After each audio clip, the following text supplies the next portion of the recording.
Caros alunos, o objetivo desse vídeo é dar continuidade na modelagem de grelha com SAP 2000. Eu vou aproveitar a mesma grelha do vídeo anterior, em que a gente fez um painel de grelhas de um pavimento com lajes nervuradas unidirecionais. Só que agora eu vou aproveitar aquela grelha para mostrar a modelagem das lajes não nervuradas. Eu vou trocar essas lajes por lajes maciças que serão resolvidas com o método dos elementos finitos usando o elemento Shell do SAP 2000.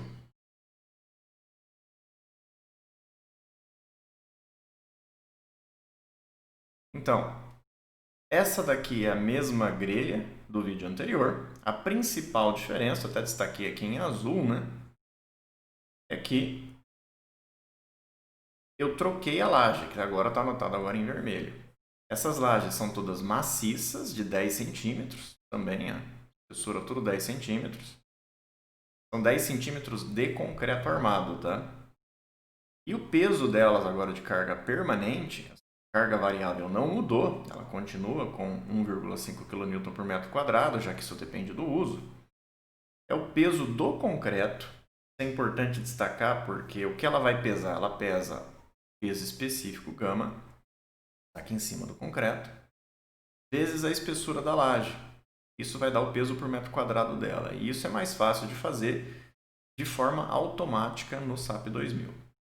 Mas o acabamento, e o acabamento seria a regularização na parte de cima, na parte de baixo, piso, qualquer acabamento que mais que a gente tem ali, que está totalizando aqui para esse exemplo 1 kN por metro quadrado. Então, para conseguir mostrar isso, vamos lá no mesmo arquivo da última vez. Aqui, esse foi o SAP que foi resolvido da última vez. E eu quero que vocês observem que nesse momento, esse programa ele está mostrando as lajes nervuradas. Então, primeiro eu vou ter que deletar essas lajes nervuradas. Elas estão indicadas aqui, os eixos locais já estão apresentados. Observem que foi desenhado um único elemento retangular para cada laje, ou seja, por exemplo, essa laje aqui tem um único elemento retangular. E os eixos locais foram orientados de tal forma que o eixo 1, que é esse eixo vermelho, aponte na direção da nervura. Isso daqui não vai mais funcionar desse jeito. Então, como primeiro passo aqui, eu vou deletar essas lajes, selecionar uma por uma e apertar Del. Só o programa salvar rapidamente aqui, né? Aí.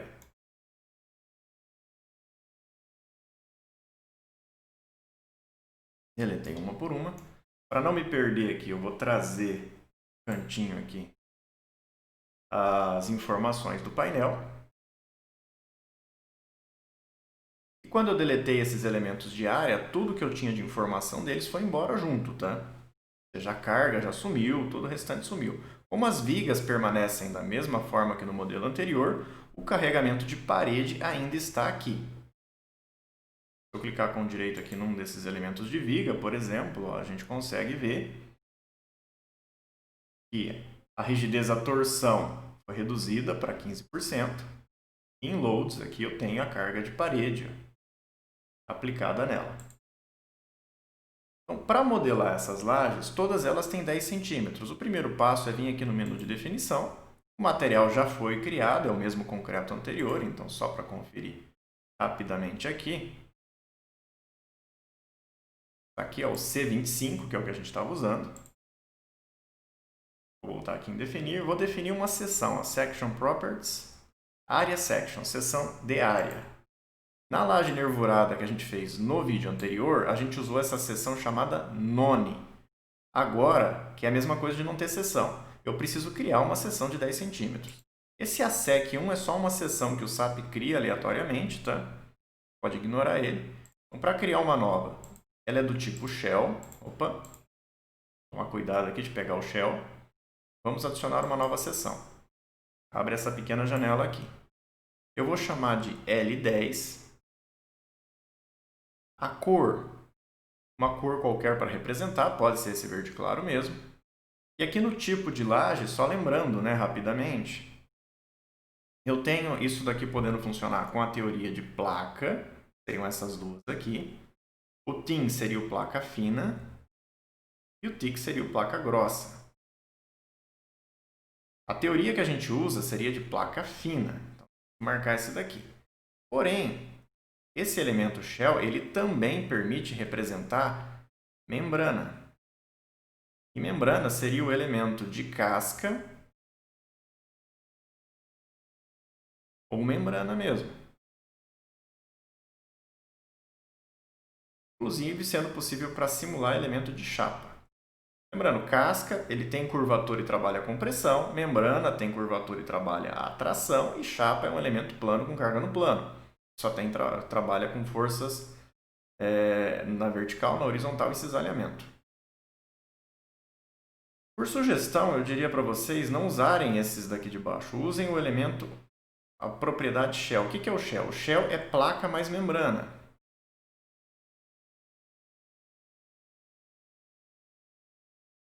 E vai usar os dois juntos. Com a vantagem de que, se você não colocar carregamento que cause força normal no elemento, ele não vai trabalhar como membrana. E se você não colocar carregamento que cause flexão no elemento, ele não trabalha como placa. Então, o elemento se adapta às suas necessidades. E o TIM e TIC é a mesma história da teoria de placa fina e teoria de placa grossa. No caso, a teoria que a gente está usando é a teoria de placa fina, essa daqui, ó, placa fina. Então, é ela que vai ficar marcada, Shell TIM. Já está marcado aqui corretamente, é esse que a gente vai usar. Próximo aqui, material name, ou seja, vamos pegar o C25 que a gente criou. O ângulo do material não vai ter efeito para a gente aqui. E aí ele pergunta aqui as espessuras. Essas espessuras, de novo, como o shell trabalha como membrana e como placa, tem duas. Tem a espessura de membrana, que é a espessura que vai trabalhar a força normal, e tem a espessura de bending, que é a espessura que vai trabalhar a flexão. Em concreto armado, eu vou desenhar aqui uma seção de concreto. Nossa laje tem 10 centímetros. A espessura de membrana, geralmente, é a altura completa do elemento. Quanto à espessura de flexão, a bending, a gente costuma usar a altura útil, ou seja, eu posso ter aqui a armadura positiva passando aqui embaixo, seria a armadura. Existe uma distância que vai daqui até o centro de gravidade, que é o que a gente chama do D, que é a altura útil da seção. E o que sobra aqui, vocês vão ver em concreto armado, é o D', que é o cobrimento mais a metade da espessura ali até o centro de gravidade da armadura. Então, a espessura de bending, a altura útil, seria o D. Nesse momento, como eu ainda não vou fazer uma estimativa do D', uma vez que vocês vão começar a ver concreto armado agora, eu vou usar as duas espessuras como 10 centímetros. Mas assim que vocês aprenderem a estimar o valor de D, vocês podem colocar a altura útil ali no bending, tá? Para mim aqui vai ser as duas com 10 centímetros. A consequência disso, como eu vou estar trabalhando com uma espessura de flexão um pouquinho maior, o esforço não vai mudar praticamente nada. O que vai mudar é simplesmente a flecha, que vai ser um pouquinho menor. Então, 0,1 e 0,1 para as duas, que está em metro isso daqui, e as duas espessuras para mim estão iguais. Bending, por exemplo, para uma laje de 10 centímetros, estaria em torno aí de 7 centímetros mais ou menos, tá? Mas eu vou deixar igual aqui as duas, que é uma simplificação inicialmente razoável aqui. Tudo definido, vou dar OK.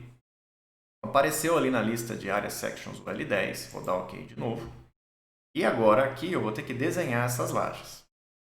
O processo de desenho é bem simples. Ó. Na janela 3D, vocês têm poucas opções de desenho aqui na esquerda. Na janela 2D, aí sim vocês têm mais opções. Cuidados que vocês têm que ter na hora de modelar uma laje desse tipo.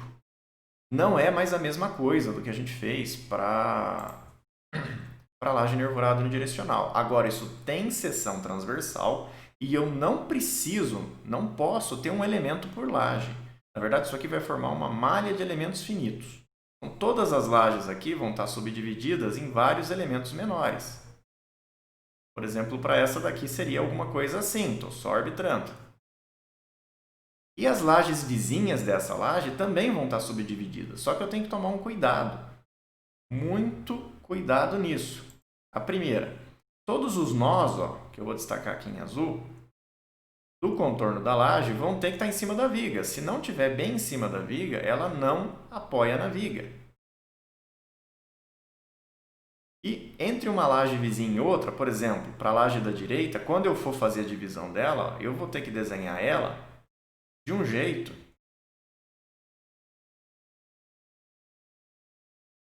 que a conexão com as vizinhas, ó, esses pontos aqui, vou trocar de cor aqui para tentar representar melhor, esses pontos aqui, ó, que eu estou destacando,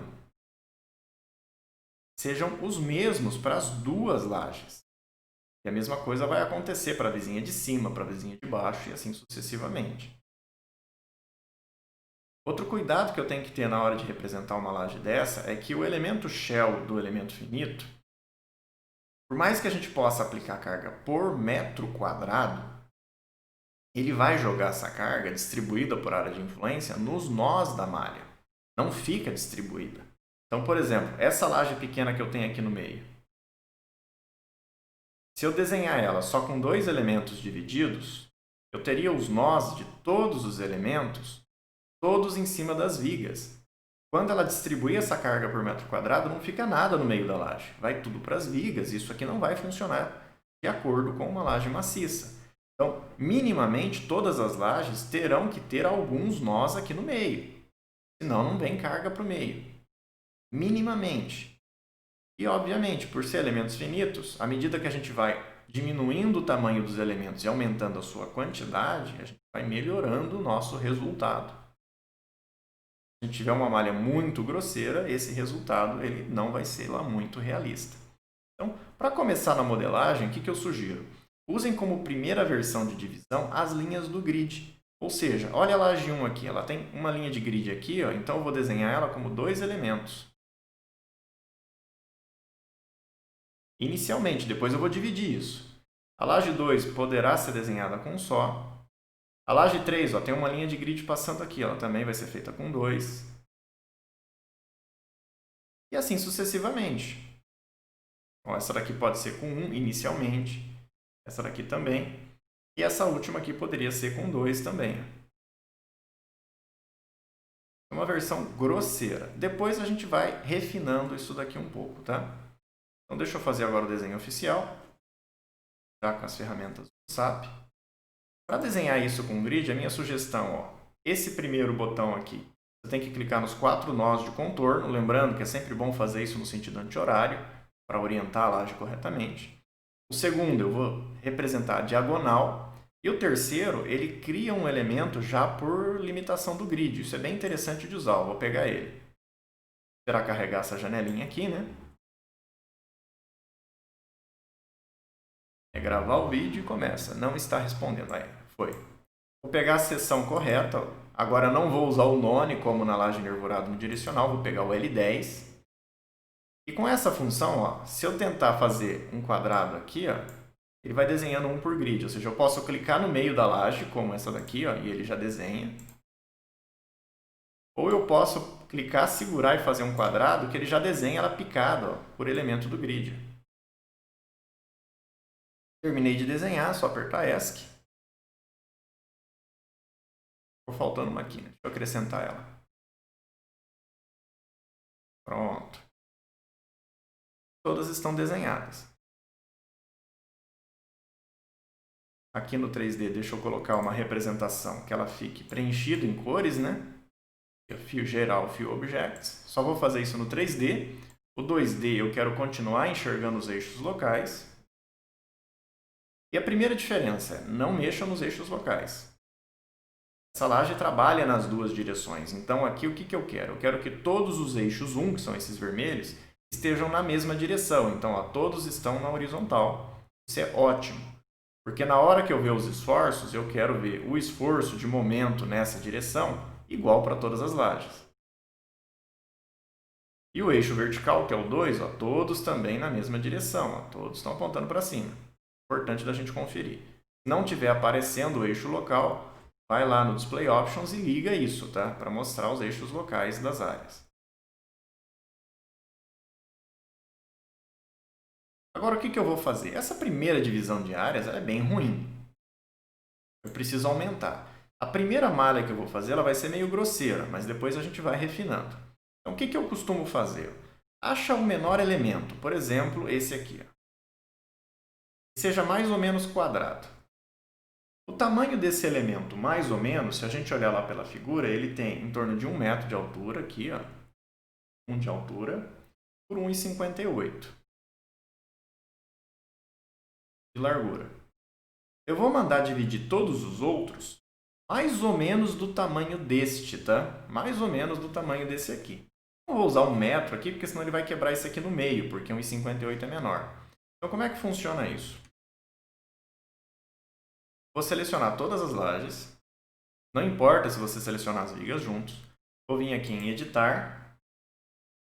Editar áreas. E tem a opção aqui dividir áreas. Nessa opção de dividir áreas, a gente tem alguns grupos aqui de opções. O primeiro deles, a gente escolhe em quantos elementos por quanto eu vou dividir. Ou seja, se eu tiver uma área assim e tiver em 2 por 2 como está ali, ele vai quebrar ela desse jeito. 2 e 2. Não é esse que eu quero agora, mas a gente vai usar isso também. O segundo, que está esse aqui, ó, o dividir áreas em objetos. Vou marcar aqui.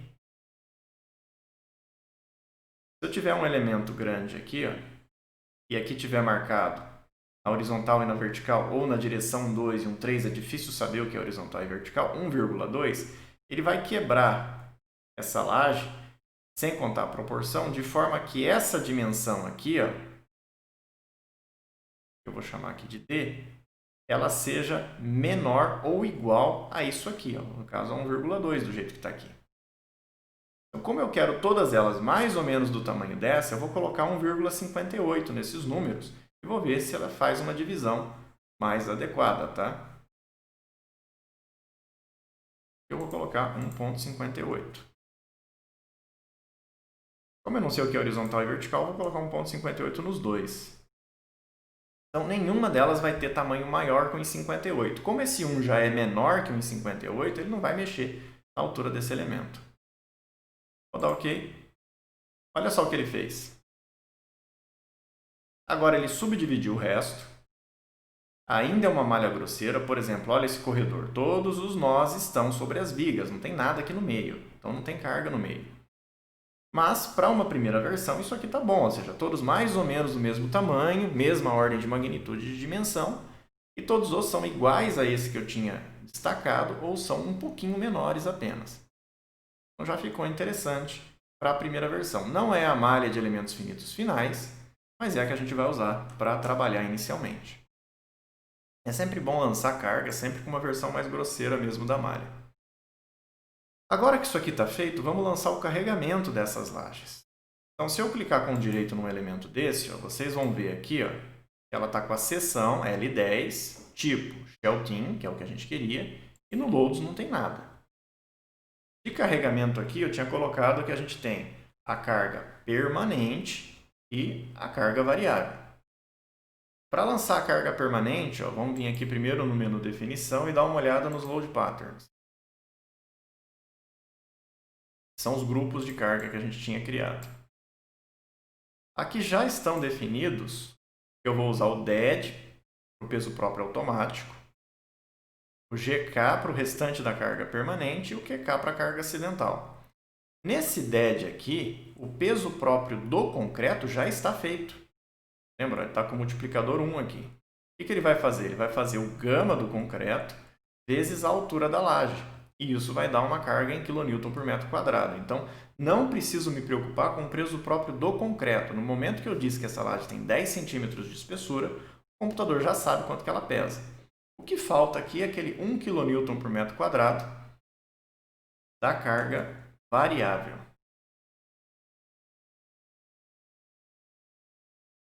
Então, para lançar isso, vou selecionar tudo, já que são todas iguais. Não importa se eu peguei viga junto. Vim aqui em Assign, Area Loads e carga uniforme, tá? Muito cuidado aqui. Quando a gente fez laje nervurada unidirecional, a gente lançou nesse de baixo, Uniform to Frame. A carga não fica no elemento de área, ela vai para a viga. Aqui a gente quer que a carga fique na laje. Vai levar ela para a viga, vai ser o momento fletor atuando ao longo da laje, o momento torsor e o cortante. Então, ela é uma carga uniforme mesmo, comum. O grupo dela é o GK, o valor 1 kN por metro quadrado, sistema global, direção da gravidade. Então, é mais um mesmo, ou seja, na direção da gravidade ela já aponta para baixo. Vou dar OK, ó. Ele vai escrever 0, 0 e menos 1 ó, em todos. Se eu clicar com o direito e vir aqui em Loads, já está aqui a carga do GK. Vou apertar F4 aqui para limpar o desenho um pouco.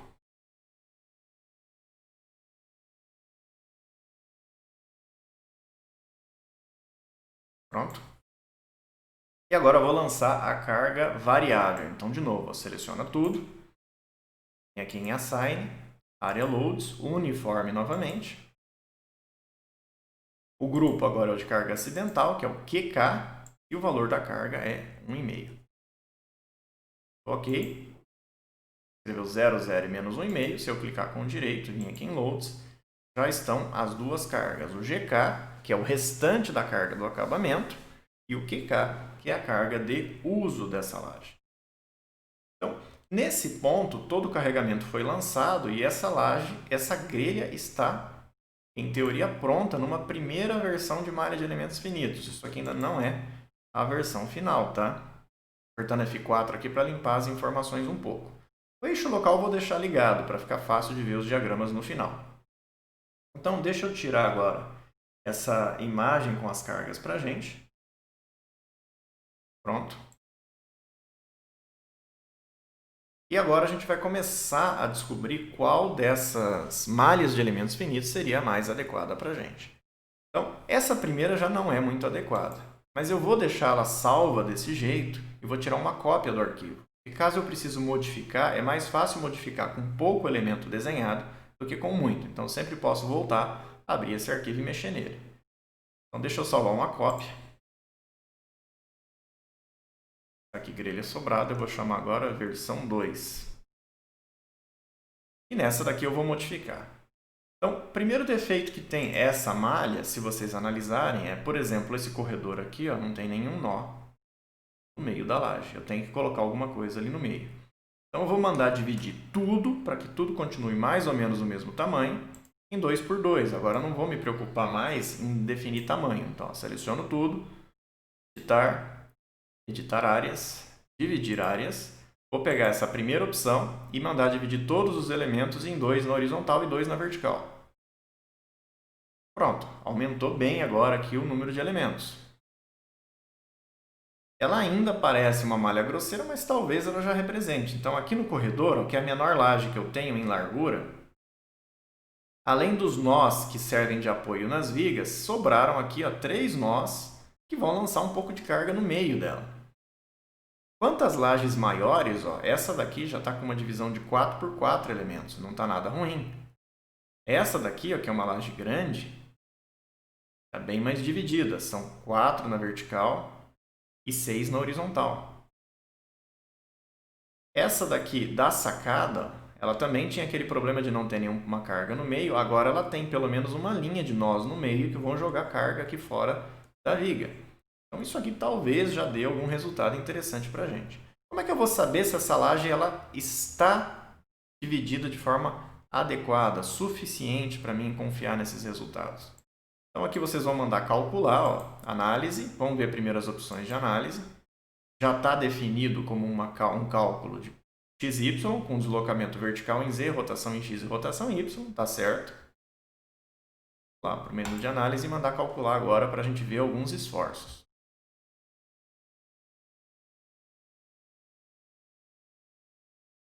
Run Análises. Vou colocar aqui o monitor de análises para sempre mostrar, né? O restante já está definido, o modal já está desligado, igual no vídeo anterior. Vou mandar calcular.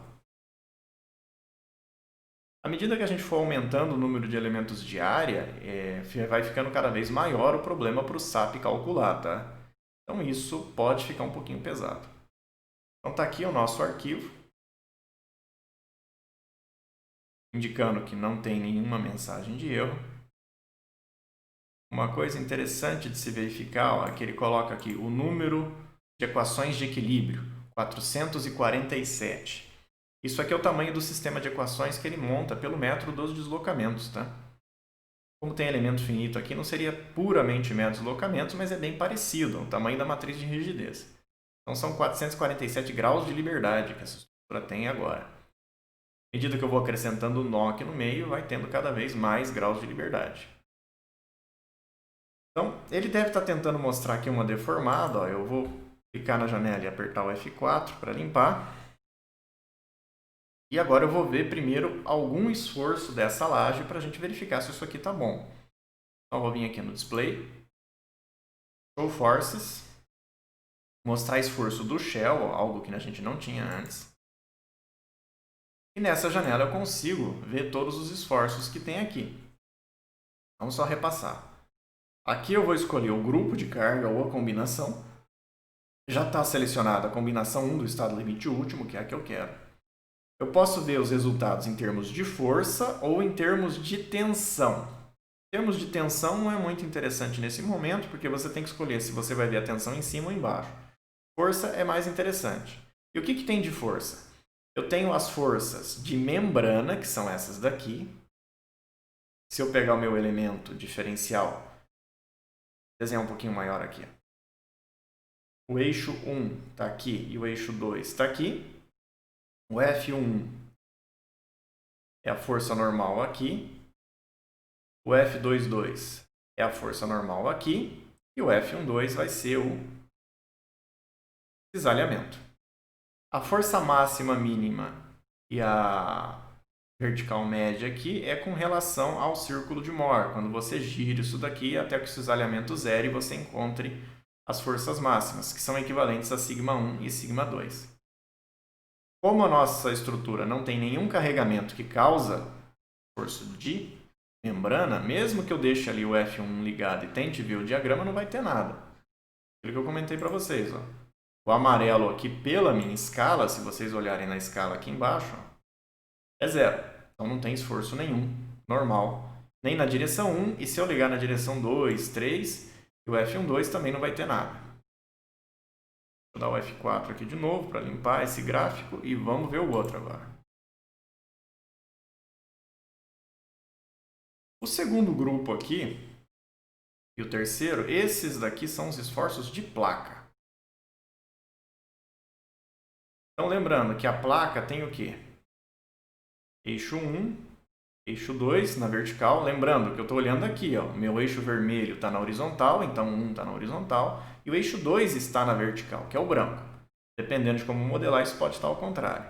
E agora aqui eu tenho os esforços de momentos. Então o M1 está aqui, ó. É o momento que causa tensão normal na direção do σ1. O M22 está aqui. É o momento que causa tensão normal na direção 2.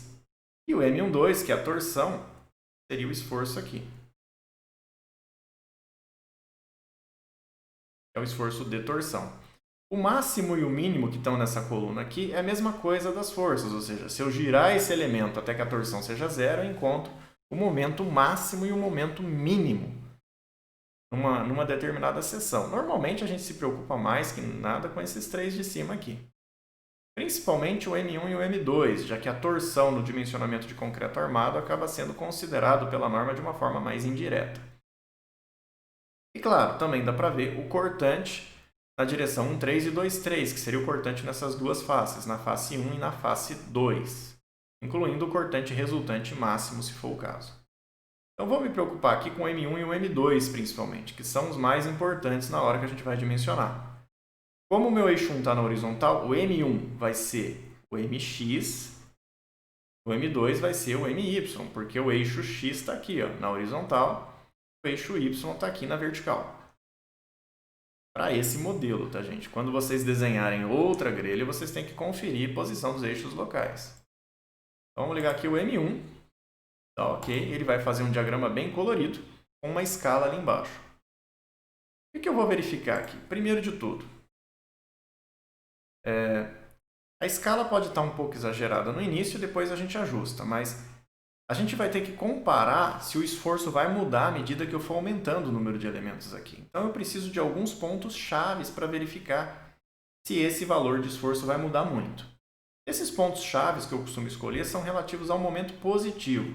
O momento negativo, se vocês observarem aqui, ó, ele acaba tendo uns picos bastante elevados devido ao efeito de concentração de carga causado por a gente simplificar um pilar, se você lembrar um pilar, que tem uma certa área aqui em cima de contato, a gente está transformando ele num apoio rotulado, cujo ponto aqui, ó, que seria uma carga distribuída na área da cabeça do pilar, passa a ser uma carga distribuída num ponto. E isso concentra muito esforço, por isso que tem esses picos de momento negativo, onde a gente tem pilar. Ó. Todo lugar que tem algum pilar, você vê uma mancha dessa daí, indicando que tem uma certa concentração. Uns mais que outros, obviamente. Então, o momento negativo ele não é muito útil para a gente verificar isso, porque essa concentração só vai piorar à medida que eu dividir mais a malha. Mas o momento positivo é útil. Então, vamos ver aqui, por exemplo, ó, um momento positivo nessa laje aqui, que é uma boa referência, e vamos pegar uma grandona, por exemplo, essa aqui. Poderia verificar em todas que seria o mais adequado, mas para o vídeo eu vou dar uma olhada só em 2 pontos, tá? Então, o que eu vou procurar nessas duas lajes aqui? Você vai passar o mouse aqui e localizar aproximadamente o esforço máximo positivo. Então, nessa daqui, não sei se dá para ver, está chegando máximo bem aqui no canto, em torno de 1,92, né? Essa é uma laje que tem pouco momento. Eu vou tentar ficar com o esforço mais ou menos aqui do meio, tá? Uma coisa que às vezes atrapalha é esses pontos, tá? Que atraem o mouse. Se estiver atrapalhando muito, você pode vir aqui no Set Display Options e temporariamente, onde está Joint, colocar Not in View, que ele sai da vista. Aí ele para de atrapalhar, tá vendo? Está em torno de 0,35, mais ou menos no meio dessa laje, tá? Deixa eu deixar marcado o pontinho aqui da área que eu vou pegar esse esforço. E aqui, na primeira versão, ele está em 0,35. Essa segunda aqui, ó, também eu vou tentar pegar o máximo, ele está mais ou menos nessa área aqui. E nessa primeira análise, ele está em... Vou dar uma olhada aqui, se clicar com o direito ele dá um zoom, tá? O máximo que está aqui está em torno de 2,97. Não precisa ser extremamente preciso nisso não, tá, gente? 2,97. Essa é da primeira análise. Eu deveria fazer isso também para o momento na direção 2, mas aqui eu vou fazer só na direção 1 para mostrar o processo. Então, essas anotações que eu fiz na tela não vão desaparecer, que é uma outra ferramenta separada do programa do SAP. Então, agora eu vou soltar esse cadeado. Vou tirar uma cópia do arquivo. Vou chamar de grelha V3. Vou selecionar tudo e mandar dividir mais uma vez. Editar, editar áreas, dividir áreas. Tudo em 2x2. Olha só, agora essa laje pequena está super bem dividida. E vou mandar calcular de novo.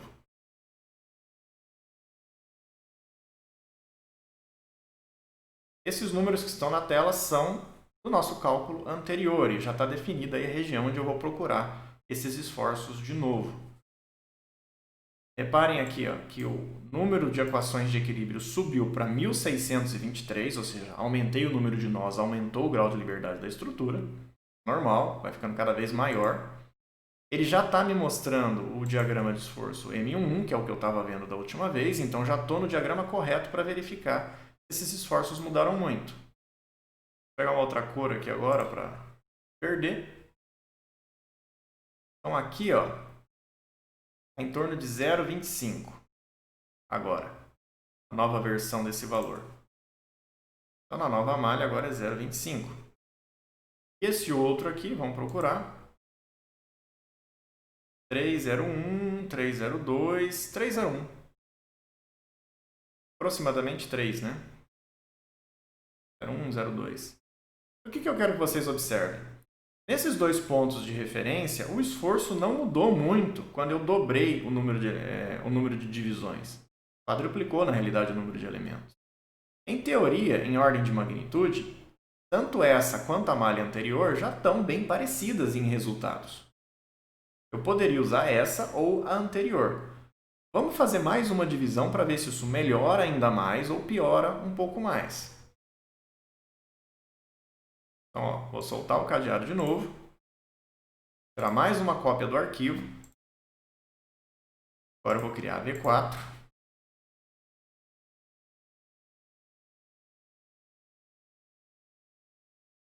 Selecionar tudo, mandar dividir. Reparem que já vai ficando mais pesado para o computador conseguir editar. Editar áreas, dividir áreas. Dividir tudo em 2 por 2 de novo. Bem pequenininho, né? É difícil de ver e vou mandar ele recalcular.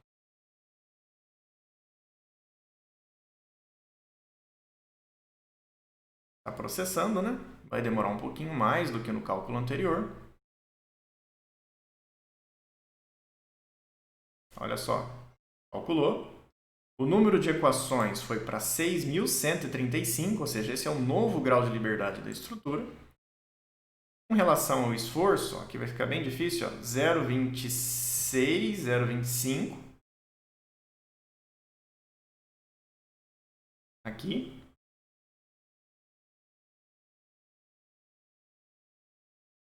E nesse de baixo aqui, ó, 3002, 3002, né, no caso.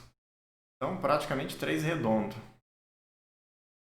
À medida que eu vou dividindo mais, reparem que o resultado não muda muito. Se a gente lembrar que o nosso carregamento foi majorado aqui em torno de 40% pelos coeficientes de segurança, e já é estimado em um carregamento que só é superado em torno de 80% das vezes, 80% das vezes, não tem muito sentido eu ficar procurando a precisão, sabe Deus lá em que decimal. Então, aqui é questão de escolher qual delas tem o melhor custo-benefício de cálculo para mim. Reparem que esse arquivo já está meio pesado para manipular. Imagina se isso aqui tivesse vários pavimentos. É aí que a gente tem que olhar um resultado bom o suficiente para dimensionamento. Eu acredito que o do meio aqui já dava. Já é mais do que suficiente. Nesse lado praticamente não mudou nada, de 2,97 para 3,02, e aqui de 0,35 para 0,25 a mudança foi bem pequena, os dois estão em torno de 0,3. Eu poderia ficar com esse sem peso na consciência nenhum. Então, esse é o processo que a gente faz para descobrir. Eu deveria ter olhado outras lajes também, deveria ter visto o momento na direção do eixo 2, que também seria interessante. Não, sugiro que não usem momento negativo para isso, como esse aqui de cima, porque por conta de ter transformado o pilar num apoio conectado a um ponto só, tem muita concentração de esforço ali. Se forem usar momento negativo, peguem numa área que não tem pilar, tá? Mas a verde aqui, o que eu representei, já é mais do que o suficiente. Então, como eu salvei um arquivo diferente em cada caso, tudo que eu tenho que fazer agora é ir lá abrir o modelo do arquivo que eu acho mais conveniente. Então, vou soltar o cadeado aqui e vou abrir a versão 3, que é uma que funcionou bem. Estava um pouco mais grosseira, mas já estava bem próxima. E vou mandar calcular ela de novo, só para eu ter agora os resultados. Então, essa daqui é uma malha de elementos finitas bem representativa, já tem bons resultados dos esforços. É assim que a gente determina. E agora que a gente já tem o modelo pronto, tudo que resta para fazer é olhar os diagramas. Então, o primeiro aqui que ele está mostrando é o M11, já dá para ver. A gente tem a escala aqui embaixo, vai de menos 18 a 3,4. Essa escala nem sempre está correta, tá, gente?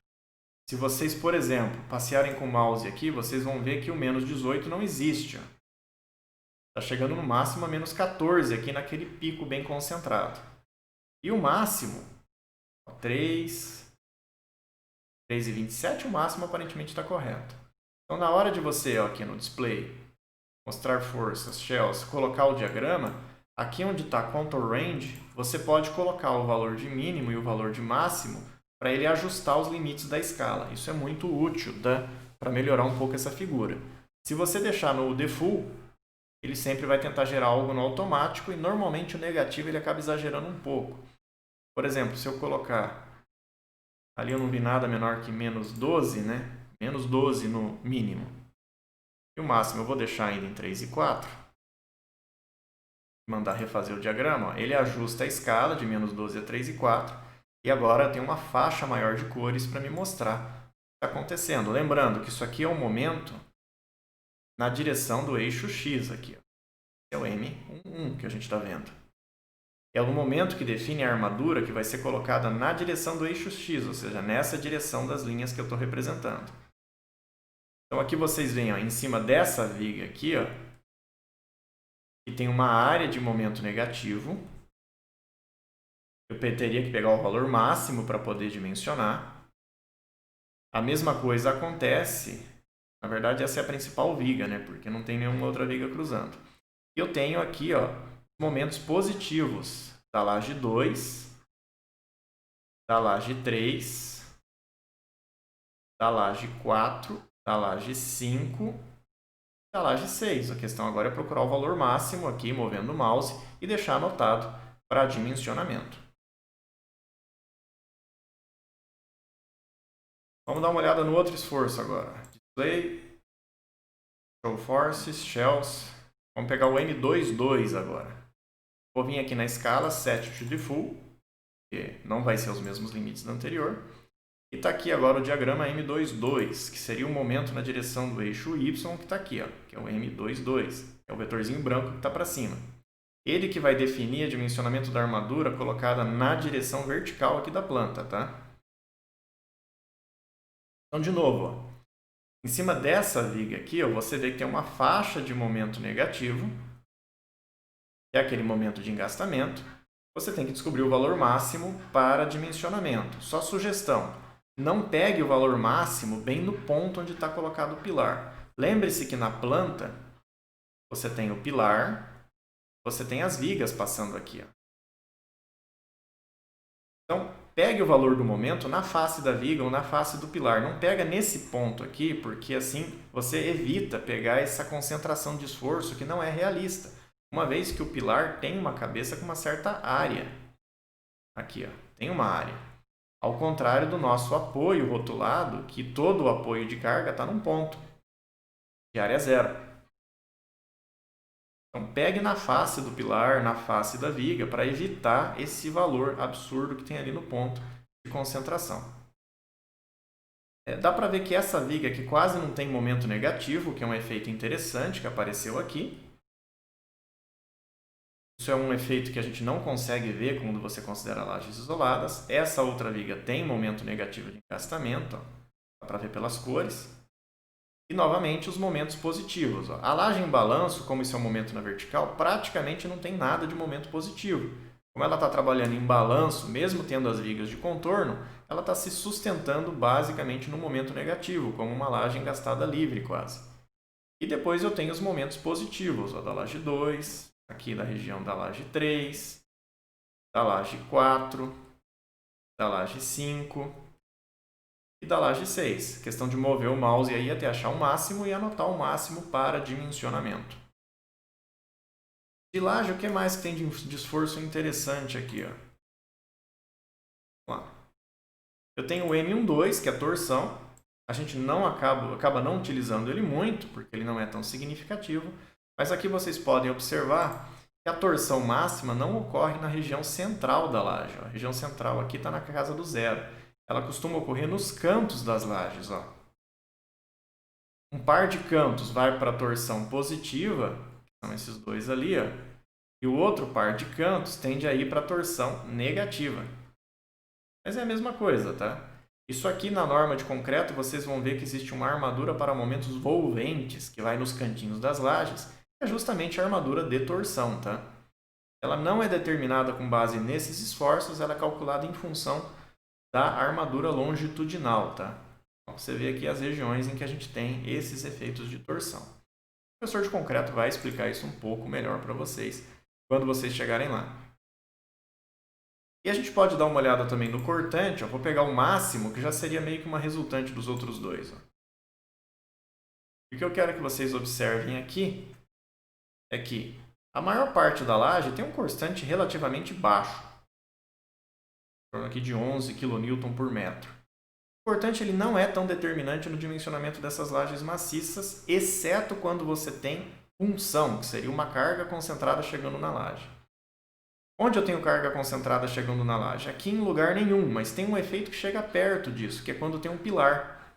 Quando eu tenho um pilar aqui, como o meu pilar está num ponto só, não tem área, eu tenho esses picos aqui. Ó. Vou até trocar de cor, porque agora está misturando muito. Aqui.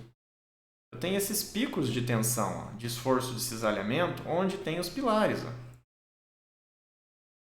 Claro, eu vou dimensionar para que a viga absorva isso daqui e a laje descarregue na viga.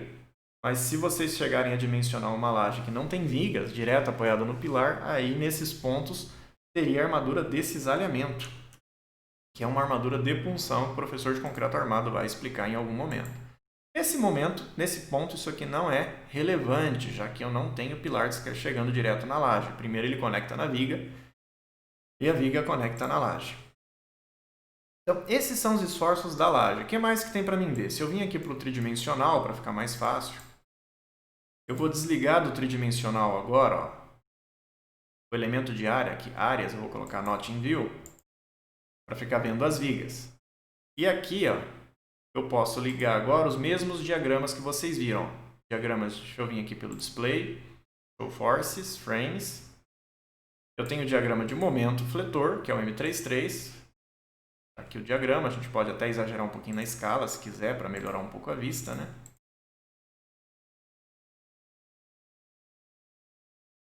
Diagrama de momento fletor. Diagrama de cortante. Aqui. E diagrama de torção nessa grelha, né? Só que as torções, lembrando, elas são baixas. Ó. A gente reduziu a rigidez da torção. Um detalhe interessante que compensa vocês compararem lá com o outro é que aqui tinha umas torções de equilíbrio. E aqui são torções de equilíbrio, por conta dessa viga, desse pedaço de viga estar em balanço. Comparem com o outro modelo, que a laje era nervurada e não trabalhava na resistência da estrutura, só estava ali para transferir carga. Essas torções diminuíram bastante, porque a laje agora ajuda a segurar essa sacada.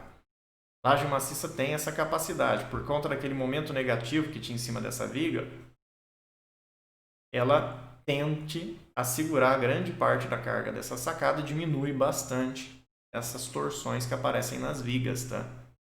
Vocês podem comparar depois com calma. E, obviamente, por último, a gente tem aqui as reações de apoio, né? Play, Show Forces Joints. Também vou ver por estrado limite último. Então, aqui os vetores de reação de apoio. Tendo aí como reação máxima em torno de 104 aqui e 212 kN, 213 kN ali no pilar central. Vocês já sabem ver isso. E o que eu queria mostrar é isso. Basicamente, a gente trabalhando com laje maciça, cuidados que a gente tem que ter em relação a isso é, primeiro, isso aqui tem uma seção transversal que deve estar definida, os eixos locais têm que estar igual para todas, e eu preciso de uma malha de elementos finitos em que a laje se apoie sobre as vigas, ou seja, os nós aqui, ó, tem que estar em cima das vigas, e ele tem que ser o mesmo, tanto para a laje de um lado quanto para a laje do outro. Eu não posso ter malhas diferentes aí, tá? E é isso aí. Espero que esse vídeo possa ajudar vocês no trabalho futuro. Até mais!